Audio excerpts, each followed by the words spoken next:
मैंने अपना जो वो था जो प्रोड्यूसर था जिसके साथ मैं म्यूज़िक प्ले करता हूँ, उससे मैंने कहा यार कुछ इस तरह करना कि मेरे गाने अपने चैनल से डिलीट कर देना। उसके चैनल पे जाते थे यूट्यूब पे, मैंने कहा यार कुछ अरसे देखो, अगर व्यूज़ नहीं आ रहे तो बस ये अपने चैनल से डिलीट कर देना, क्योंकि मैं नहीं चाहता कि मैं क्या गाने ना तो व्यूज़ आ रहे हैं ना कोई और फजूल के पड़े हुए हैं तो बस वो चले जाएंगे, और अगर तुमने अपने नाम करके अपने लिए गाने हैं तो उस तरह गा लेना। चलो ज़रा मुझे सुनाओ एक कोई पश्तो का बीट, पश्तो थी वो ऐसे ही साथ वो अपना बीट, मैंने वो फिर गिटार निकाला और समझे नहीं, तो उन्होंने फिर मुझे हौसला दिया क्या नहीं करो आप समझ। तो फिर मैंने वो किया, तो वो अपनी वो वीडियो भी मेरा छोटा भाई बना रहा था उस वक्त, वो ऐसे तो उन्होंने साथ अभी जाके ना वो वाली वीडियो डालनी है झूम के समझे नहीं हो, तो वो मैंने प्ले किया, उसके बाद फिर मैंने गिटार उठा, फिर मैंने साथ साथ दोबारा वो करना शुरू कर दिया, और जब ये किया तो मैंने जब पहली बार उन्हें बताया ना खाना पका रही थी, मैंने ऐसे ही वो करना है,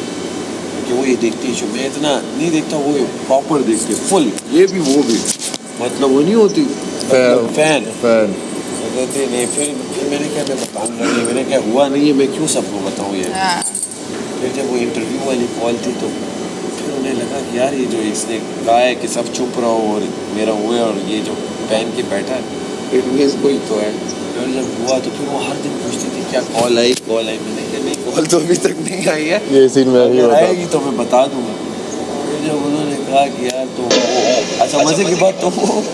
बड़ा खुश, ये वो सब कुछ सबको उन्होंने मतलब अपनी बहनों को, उसको पता है किसी को बताना मत, लेकिन कहते लगता तुम्हारे साथ किसी ने मजाक किया है, अगर होता अम्मा करती है कुछ भेजा है ना, तो तुम्हारी कहीं तस्वीर है ना, तो कहीं तुम्हारा आ रहा है, मतलब वो टिकटॉक वो करती रहती है, अक्सर किसी का आता हो, मम्मी मेरी भी, तुम्हारा तो कुछ नहीं आ रहा है, तुम ऐसे ही हो गए। मैंने कहा मैं ऐसे ही नहीं, उन्होंने कहा नहीं तो मुझे नहीं पता इनका किस तरह है। तो खैर फिर जब हुआ तो खुश हो सारे मेरे चीज़ें, ये हो क्या ये कहते और भी ये लो वो वाला ले जाओ, ये चीज़ें ले जाओ, सारे पैक शैक बना के दुआएं दे के वो करके पॉइंट में जाते जाते वो नहीं अफसरदा जो हो रही होती है खुशी के जो तो मैंने ऐसे कहा भाई कर रहे जो ना एक एक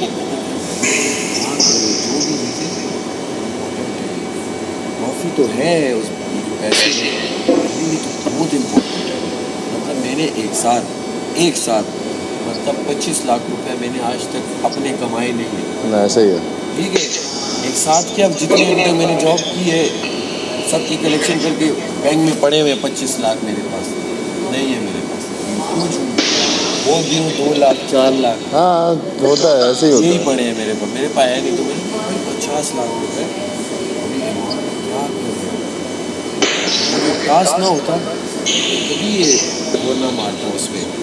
तो उस पर मैंने इन्हें और से कहा तो शायद इन्हें लगा उस वक्त यार इसने बड़े दिल से कहा है कि यार ये बड़े इम्पोर्टेंट है, क्या कर रहे हो तो भाई छोड़ो जिसका भी है, ये नहीं कि मेरा मैं उस बंदे के लिए भी खफा हूँ, भले तुम होती माँ होती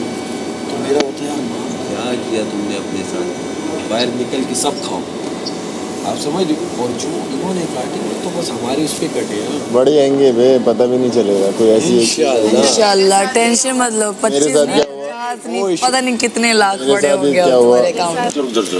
दाल जल्दी हो जाए, दाल दिखाऊं ताकि गोश्त के अंदर इसका जायका, आज भी मटन है 9 पे, तो बॉयल नहीं है। वाह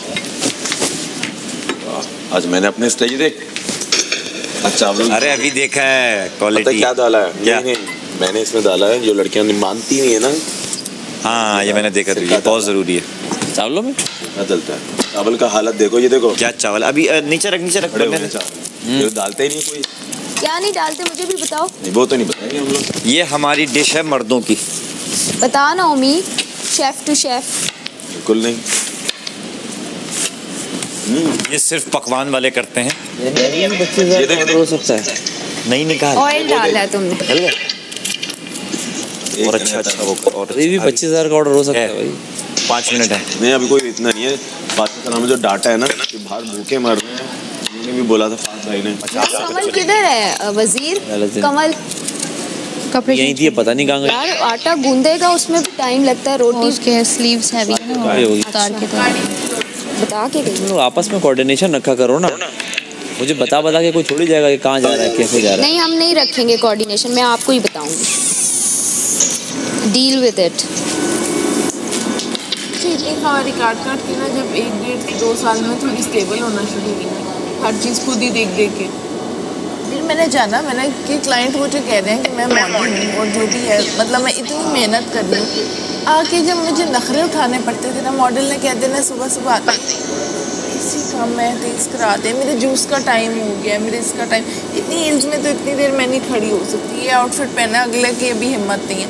उसको मैनेज करना, क्लाइंट को। मुझे एक टाइम ना अभी आने से कुछ टाइम पहले की बात है कि मेरा ब्रेकडाउन मोमेंट आ गया था, कि मतलब कि मैं एग्जॉस्ट हो गई हूँ। मैं 12 लोग सेट पे आते हैं, 12 के नखरे उठा के, एक क्लाइंट आ रहा है उसके अपने नखरे, फोटोग्राफर के अपने, स्टाइलिस्ट के अपने, मेकअप आर्टिस्ट के अपने। मैं कहती थी मैं इतनी मेहनत कर रही हूँ, इन सब में से कोई नहीं कर रहा, ये घर जाएंगे सुकून से सो जाएंगे, मैं घर जाऊँगी मैं सुकून से सो नहीं सकती क्योंकि मुझे अगला दिन देखना है, उसकी सारी प्लानिंग करनी है। एक चीज़ मैं कर रही हूँ और मुझे सुकून की नींद नसीब नहीं हो रही, और मेरे से ज़्यादा पैसे भी यही लेके जा रहे हैं और लाके भी मैं ही दे रही हूँ। तो एक टाइम आया, मैं इतनी एग्जॉस्ट के नखरे, मैंने कहा मैं इतनी मेहनत कर रही हूँ, मैं नज़र नहीं आ रही हूँ, मैं कहीं नहीं हूँ, मुझे लगता है अब मैं ना इनकी नौकर हूँ, फ्री की नौकर हूँ, ये फ्री पीयर आवाज़ आती है, रिदा ये कर दें, रिदा ये नहीं हुआ, रिदा वो नहीं हुआ, मैं सारा दिन ना ट्रबल शूटर हूँ, इसके मसले हल कर, उसके मसले।